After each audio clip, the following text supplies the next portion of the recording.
رنگ سرخ یا گندمی ہوگا، سر کے بال حبشوں کی طرح ہوں گے، ناک چونچ کی طرح ہوگی، بائیں آنکھ سے کانا ہوگا، دائیں آنکھ میں انگور کے بقدر ناخنا ہوگا۔ اس کے ماتھے پر کاف، الف، فا اور را لکھا ہوگا، جس کا مطلب ہے کافر، جسے ہر مسلمان بآسانی پڑھ سکے گا۔ اس کی آنکھ سوئی ہوگی مگر دل جاگتا رہے گا۔ شروع میں وہ ایمان و اصلاح کا دعویٰ لے کر آئے اٹھے گا، لیکن جیسے ہی تھوڑے بہت متبعین میسر ہوں گے تو وہ نبوت اور پھر خدائی کا دعویٰ کرے گا۔ اس کی سواری بھی اتنی بڑی ہوگی کہ اس کے دونوں کانوں کے درمیانی فاصلہ ہی 40 گز کا ہوگا۔ ایک قدم تا حد نگاہ مسافت کو طے کر لے گا۔ دجال پکا جھوٹا اور اعلیٰ درجے کا شعبدہ باز ہوگا۔ اس کے پاس غلوں کے ڈھیر اور پانی کی نہریں ہوں گی۔ زمین میں مدفون تمام خزانے باہر نکل کر شہد کی مکھیوں کی مانند اس کے ساتھ ہو لیں گے۔ جب قبیلہ اس کی خدائی پر ایمان لائے گا، دجال اس پر بارش برسا دے گا، جس کی وجہ سے کھانے پینے کی چیزیں ابل پڑیں گی، درختوں پر پھل آ جائیں گے۔ کچھ لوگوں سے آ کر کہے گا، اگر میں تمہارے ماں باپوں کو زندہ کر دوں تو کیا تم میری خدائی کا اقرار کرو گے؟ لوگ اس بات میں جواب دیں گے، اب دجال کے شیطان اور اس کے چیلے ان لوگوں کے ماں باپوں کی شکل میں نمودار ہوں گے۔ نتیجتاً بہت سے افراد ایمان سے ہاتھ دھو بیٹھیں گے۔ اس کی رفتار آندھیوں سے زیادہ تیز اور بالوں کی طرح رواں ہوگی۔ وہ کرشموں اور شعبدہ بازیوں کو لے کر دنیا کے ہر چپا چپا کو روندے گا۔ تمام دشمنان اسلام اور دنیا بھر کے یہودی امت مسلمہ کے بغض میں اس کی پشت پناہی کر رہے ہوں گے۔ وہ مکہ معظمہ میں گھسنا چاہے گا، مگر فرشتوں کی پہرے داری کی وجہ سے ادھر گھس نہ پائے گا، اس لیے نامراد اور ذلیل ہو کر واپس مدینہ منورہ کا رخ کرے گا۔ اس وقت مدینہ منورہ کے 7 دروازے ہوں گے اور ہر دروازے پر فرشتوں کا پہرا ہوگا، لہذا یہاں بھی منہ کی کھانی پڑے گی۔ انہی دنوں مدینہ منورہ میں 3 مرتبہ زلزلہ آئے گا، جس سے گھبرا کر بہت سارے بے دین اور کمزور ایمان والے لوگ شہر سے نکل کر بھاگ نکلیں گے۔ باہر نکلتے ہی دجال انہیں لقمہ تر کی طرح نگل لے گا۔ آخر ایک بزرگ اس سے بحث و مناظرہ کے لیے نکلیں گے اور خاص اس کے لشکر میں پہنچ کر اس کی بابت دریافت کریں گے۔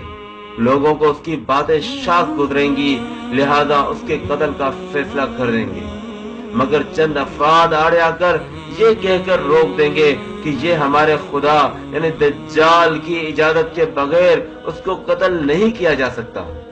چنانچہ اس بزرگ کو دجال کی دربار میں حاضر کیا جائے گا، جہاں پہنچ کر یہ بزرگ چلا اٹھے گا کہ میں نے پہچان لیا کہ تو ہی دجال ملعون ہے، اور رسول اللہ صلی اللہ علیہ وسلم نے ہمیں تیرے ہی خروج کی خبر دی تھی۔ دجال اس خبر کو سنتے ہی آپے سے باہر ہو جائے گا اور اس کو قتل کرنے کا فیصلہ کر دے گا۔ درباری فوراً اس کے 2 ٹکڑے کر دیں گے۔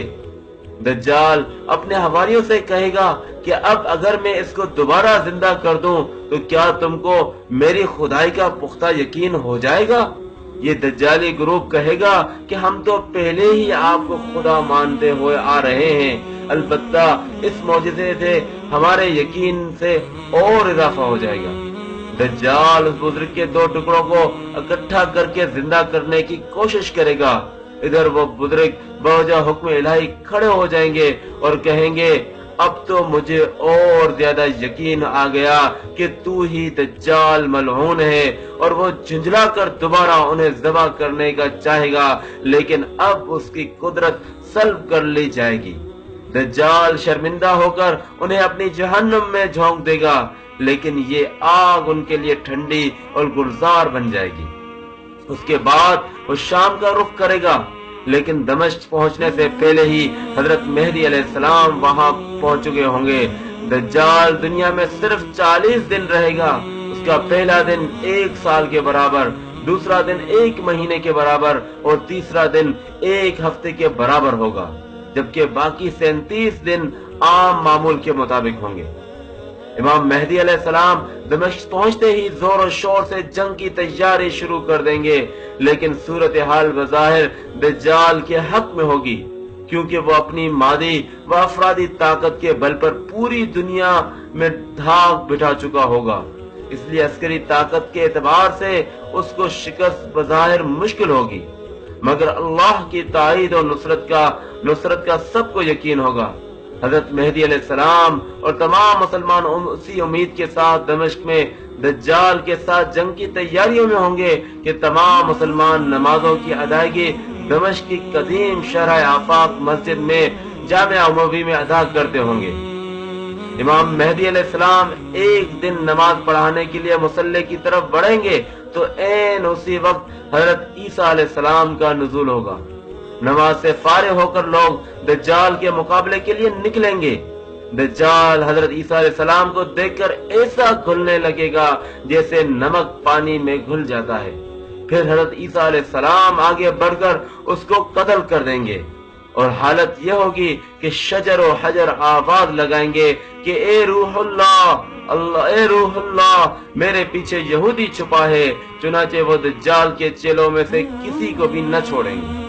پھر وہ سلیب کو توڑ دیں گے، یعنی سلیب پرستی ختم کر دیں گے، اور اس کے بعد خنزیر کو قتل کر کے جنگ کا خاتمہ کریں گے۔ اس کے بعد مال و دولت کی ایسی فراوانی ہوگی کہ اسے کوئی قبول ہی نہ کرے گا، اور لوگ ایسے دیندار ہو جائیں گے کہ ان کے نزدیک ایک سجدہ دنیا وما فیہا اور دنیا کی تمام چیزوں سے بہتر ہوگا۔ یہ قصہ جو صحیح مسلم حدیث کی مستند ترین کتابوں صحیح مسلم، ابن ماجہ، ابو داؤد اور ترمذی اور طبرانی اور حاکم اور احمد میں اسی طرح واقع ہے۔ یاد رہے کہ فتنہ دجال سے آگاہی تمام انبیاء اسلام کی سنت ہے، جبکہ یہ آج سنت مٹتی جا رہی ہے اور لوگ دین سے دوری اپناتے جا رہے ہیں اور ایسے میں دجالی فتنوں کی طرف بڑھتے جا رہے ہیں۔ تو ایسے میں آپ کی یہ بھی ذمہ داری بنتی ہے کہ اس پیغام کو، اس حدیث کے پیغام کو، نبی کریم صلی اللہ علیہ وسلم کی جانب سے جو شیطان دجال کے متعلق جو علامات نشانیاں بتائی گئی تھی، ان کو آگے پھیلانا، آگے لوگوں تک پہنچانا آپ کی ذمہ داری بنتی ہے۔ آخر میں آپ سے بس یہی گزارش ہے کہ ایک مرتبہ، کم از کم ایک مرتبہ اس ویڈیو کو شیئر کر کے اس اپنے فریضے اور ذمہ داری کو پوری کر دیں۔